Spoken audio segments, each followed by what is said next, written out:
নমস্কার দর্শক বন্ধু, আশা করি সবাই ভালো আছেন। 2025 সাল প্রত্যেকে ভালো রাখার জন্য আমার এই ইউটিউব চ্যানেলে যে ভিডিও মাধ্যমে আপনাদের বাস্তু এবং হস্তরেখা বিচার কুণ্ডলী বিচার আমরা সবাই তুলে ধরছি। বাড়িতে বসে নিজের জানা, সন্তানদের জানা। আমার আবেদন হলো প্রত্যেকে শেয়ার করুন, ভিডিও দেখে ভালো লাগে লাইক করুন, আপনার সমস্যা কমেন্টে জানান। যারা অনলাইনে প্রেডিকশন করতে চান রাত 8টার পরে যোগাযোগ করবেন। আজ একটি বিষয় হলো যে যৌবনিক সুখ। যদি যৌবন সুখ নিয়ে কেন বলছি, দেখো কাম মোক্ষ, এই যে আমাদের শরীরে কাম না থাকে তাহলে ব্যর্থতার জীবন। মোক্ষ লাভ। মোক্ষ মানে কি? এই যে কাম মানে আপনার দাম্পত্য জীবন ইন্দ্রিয় শক্তির উপরে ততটাই সুখদান করবে। ইন্দ্রিয় শক্তির প্রভাব হচ্ছে আপনার মধ্যে না থাকে, তাহলে নারী হলে তার ব্যর্থ জীবন, পুরুষ হলে ব্যর্থ জীবন। মূল কথা ব্যবসায়ী মানকতা, ব্যবসায় উন্নতি, দুটো তত্ত্ব নিয়ে জানাবো। যৌবনিক সুখ ও ব্যবসা কতটাই আপনার জীবন উন্নতি হবে। আপনার জন্মছকে খুলে দেখুন যে তত্ত্বগুলো আমি জানাবো প্রত্যেকে জানবেন। লাস্ট পর্যন্ত যাদের সমস্যা আছে ভালো প্রতিকার দেবো, সেটা কাজে লাগাবেন। 42 দিনের মধ্যে আপনার কাজ শুরু হয়ে যাবে। প্রত্যেকে মনোযোগ দিয়ে দেখবে। দেখুন, একটি 12টা ভাব লগ্ন থেকে গোনা যায়, চন্দ্র থেকে বিচার করা যায়। লগ্ন সপ্তম ঘর, চন্দ্রের সপ্তম ঘর। তাহলে চন্দ্র, এটা আমি লগ্ন দিয়েছি। লগ্ন থেকে আমার ফার্স্ট হাউস 1 কাউন্ট করে 7 নম্বর ঘরে আসতে হবে। আমরা সপ্তম ঘর থেকে বিচার করা হয় ব্যবসা, পার্টনারশিপ এবং বন্ধু ও তার দাম্পত্য জীবনের স্বামী ও স্ত্রীর সম্পর্ক। তাহলে সেই সম্পর্কে প্রথম শুরু করব আমি মেষ লগ্ন থেকে। হিসাব দেখাচ্ছি, কর্কট লগ্ন হতে পারে, যেখানে লগ্ন সেখান থেকে আমার লগ্ন। সেই ফার্স্ট থেকে 1 থেকে গুণে গুণে যাবে 7 নম্বর ঘর। 7 নম্বর ঘরটা আপনার কোন গ্রহ বসে আছে তার ফলদান করবে, কিন্তু যুক্ত গ্রহ নয়, একা বসে আছে। যদিও এর মধ্যে একটু ভাবের বিচার আছে। ভাব বলতে কি, আমি তুলা রাশির ঘরের উপরে সপ্তম ঘর মেষ থেকে দেখাবো। ঘর যখন চেঞ্জ হবে কিছুটা পরিবর্তন হবে। তেমন তুলা রাশিতে রবি নিচস্থ থাকে, কিন্তু তুলা রাশি মেষ এখানে যদি তুলা লগ্ন হয় তার সপ্তম ঘর মেষে পড়বে, এখানে রবি কিন্তু আরো তুঙ্গস্থ হবে, কিছুটা ঘুরন ফিরন হবে। আমি মেষ থেকে যাচ্ছি ফার্স্ট। এই রবিকে দেখুন, রবি যদি আপনার লগ্নের সপ্তমে থাকে, সেই জাতক স্বামী স্ত্রীর মধ্যে যে যৌন সম্পর্ক, নারী হল বা পুরুষ, যৌন আকর্ষণ তার মধ্যে পাহাড় থাকবেই,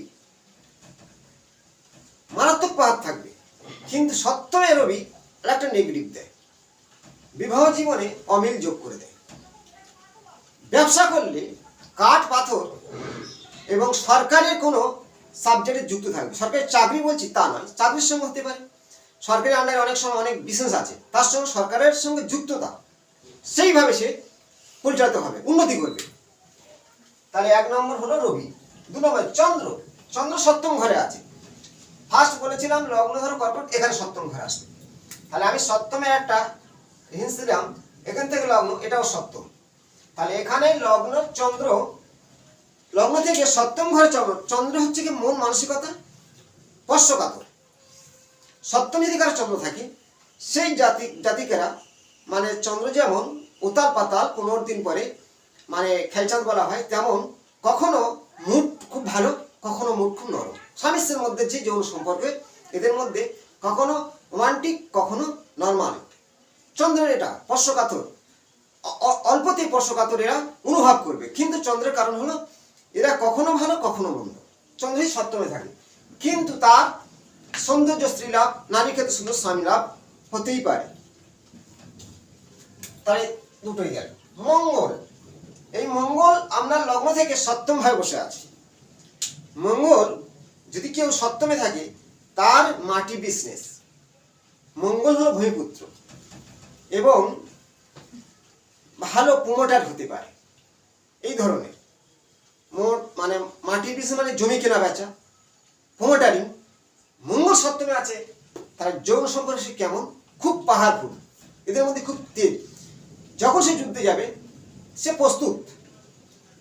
মঙ্গল থাকলে জানবেন। বুধ, এখানে বুধ আছে সপ্তম ঘরে, লগ্ন থেকে 7 নম্বর ঘরে বুধ আছে। বুধকে কি ধরা হয়? বালক গ্রহ, লাজুকে। অনেক কালচার আছে, বুধ সপ্তমে থাকলে বিজনেস করে সে ভালো উন্নতি করবে, যে কোনো বিজনেস। বুধ হলো ব্যবসা, টেকনিক। কিন্তু বুধ সপ্তমে থাকলে অনেক সময় বিবাহ জীবনে সমস্যা দেয়, দুটো বিয়ে হতেই পারে, কিন্তু সব ক্ষেত্রে নয়। নক্ষত্র গণনা আছে, ঘরের একটা ব্যাপার আছে, সব সপ্তম ঘরে নয়। যাই হোক, বুধ কিন্তু লাজুকে, এবং যে সপ্তম ঘরে থাকবে লগ্ন থেকে একা বুধ, সেই জাতক বা জাতিকার ক্ষেত্রে নরমাল, দুর্বল, খুব একটা সেন্টিমেন্ট নয়, আকর্ষণ শক্তি নেই, কিন্তু ব্যবসার দিক থেকে খুব পটু। বৃহস্পতি সপ্তম ঘরে, বৃহস্পতি, এই বৃহস্পতি সপ্তম ঘরে, এখান থেকে কাউন্ট করে সপ্তম ঘরে বৃহস্পতি। যথেষ্ট দাম্পত্য জীবনের সুখ শান্তি অবশ্যই আসবে, কিন্তু এখানে একটা ভাবতে হবে, বৃহস্পতি দেবতাদের গুরুদেব, টিচার, জ্ঞান, শিক্ষক, ধীরতা, তার মধ্যে যৌন আকর্ষণ ক্ষমতা কম থাকবে, নর্মাল থাকবে, এগুলো বুঝতে হবে। মানে সে অতটাই আগ্রহ নয়, তার জন্য স্বামী স্ত্রীর মধ্যে একটা অশান্তি আসার সম্ভাবনা থাকে, কিন্তু জ্ঞানী ব্যক্তিদের ওই জিনিসগুলো কন্ট্রোল করার ক্ষমতা থাকে। বৃহস্পতি, শুক্র, এই শুক্র সপ্তম ঘরে আপনার ছকে বসে আছে। শুক্র কোনো কথা নয়, দাম্পত্য জীবনের উপরে যৌন সুখ, স্বামীকে খুব ভালো আনন্দ দেবে, পুরুষের স্ত্রীকে ভালো আনন্দ দেবে, তাদের মধ্যে সম্পর্ক খুব সুগঠিত, এবং সৌন্দর্য, গাড়ি বাড়ি, অর্থ, সুখের জীবন। সপ্তম ঘরে শুক্র, সৌন্দর্য স্ত্রী লাভ, সৌন্দর্য স্বামী লাভ, শুক্রে। কিন্তু এখানে একটা ভূমিকা আছে, শুক্র যদি সপ্তমে আছে, মঙ্গলের নক্ষত্রে বসে থাকে বা রাহুর নক্ষত্রে বসে থাকে, বিপরীত ফল দান করবে। সেটা সব গ্রহের ক্ষেত্রে, যুক্ত গ্রহ নয়। আমি একটা গ্রহ ভালো ডিগ্রি নিয়ে ভালোভাবে বসে আছে, শুভ নক্ষত্রে বসে আছে, তাহলে শুভ ফল। নেগেটিভ গ্রহ নেগেটিভ ফল, শুভ গ্রহ শুভ ফল। শনিকে আসবো এবার। এই শনি সপ্তমে শনি, শনিকে আমার পাপক গ্রহ ধরি, রবিকেও ধরি। তেমন রবি যেমন যৌন ক্ষমতা তার পারদর্শী আছে, কিন্তু রবি বিবাহ জীবনের সমস্যা দেয়। কিন্তু এই যে শনি সপ্তম ঘরে বসে আছে, শিক্ষা, উচ্চ র্যাঙ্কের প্রতিষ্ঠা লাভ করবে, ধীরতা, সবকিছু ঢিলে হবে, বিবাহ জীবনে লেটে হবে। আর যৌন ক্ষমতার কথা বলেছি, আদৌ খুবই কম, এর জন্য অশান্তি হবে।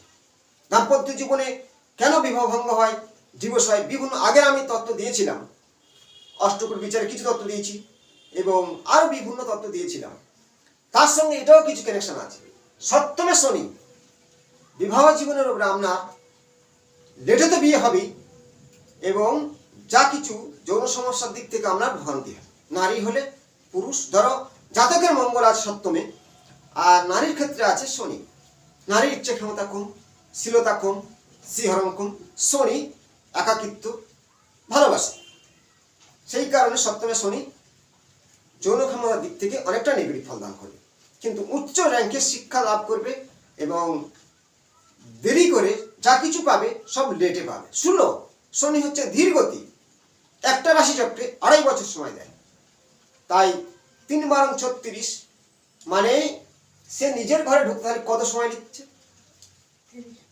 30 বছর পর নিজের ঘরে প্রবেশ করছে। সেই হিসাবে শনিকে বুড়ো বড় বাবা বলা হয়, যে গ্রহদের যে রাজা। কারণ গ্রহদের রাজা কেন হয়েছিল?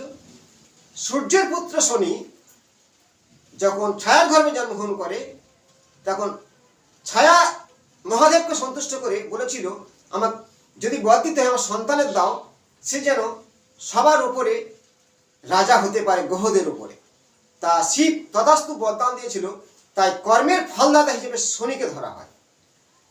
শনির দৃষ্টি যেমন আমাদের মানে ভালো করে খারাপও করে, তার কর্মের ফলের উপর বিচার করে। শনির সাড়ে অনেকে ভয় পাইয়ে দেয় জ্যোতিষীরা, না, আপনার কর্মের উপর ফলদান করবে। শনির সাড়ে বিয়ে হয়েছে, শনির সাড়ে উন্নতি হয়েছে, শনির সাড়ে পড়াশোনায় ভালো র্যাঙ্কে গিয়েছে, চাকুরি পেয়েছে। আবার শনির সাড়ে জীবনে সব শেষ হয়ে গেছে। কারণ 6, 8, 12 ভাবের বিচার কিছু কানেকশন, তার দশা মহাদশা কানেকশন দেখতে হয়। যাই হোক, শনিকে আমি সপ্তম ঘর নিয়ে বললাম। বাকি হলো রাহু। সপ্তমে রাহু আছে আপনার, অতিরিক্ত চাহিদা থাকবে যৌন ক্ষমতায়, তার খিদে মিটবে না, কিন্তু বিবাহ জীবনে অশান্তি লেগে যাবে, বারবার অশান্তি। পাপগ্রহ সপ্তম ঘরে। ব্যবসার ক্ষেত্রে যদি কেউ যুক্ত ব্যবসা করে, ব্যবসা ডুবে যাবে, সঠিক ব্যবসা হবে না, কারোকে টাকা দিলে টাকা ফিরবে না ব্যবসার লাইন থেকে। সপ্তম ঘরে কেতু আছে, লাস্ট কেতু। কেতু, যে কেতুর মুন্ডু নেই, ধরা আছে, কিন্তু অনেকটা সে ফলো করে বুঝতে পারে।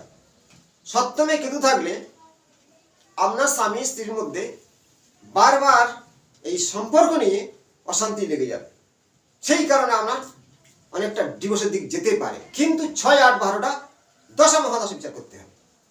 আমি 9টা গ্রহ নিয়ে সপ্তম ঘরে যৌবনিক সুখ ও ব্যবসা নিয়ে জানালাম। মূল তত্ত্বে আসি। আপনার ব্যবসা ডুবে যাচ্ছে, আর অনেক কারণ আছে। কারণটা হলো, পূর্ব দিকে 90 সূর্য ওঠে, ঠিক ওখান থেকে 125 ডিগ্রির মধ্যে অগ্নিকোণ, পূর্ব দক্ষিণের কন্যা, ঠিক শুক্র গ্রহের স্থান। এই শুক্র দৈত্যদেব গুরুদেব শুক্রাচার্য, আবার ওখানে মহালক্ষ্মী স্থান। তাই ওইখানে যদি আপনার কোনো জল ইউজ করেন, আপনার ব্যবসা ডুবে যাবে। দাম্পত্য জীবনে শুক্র সপ্তমে বসে আছে, তাহলে আমার জীবনে কেন আসছে?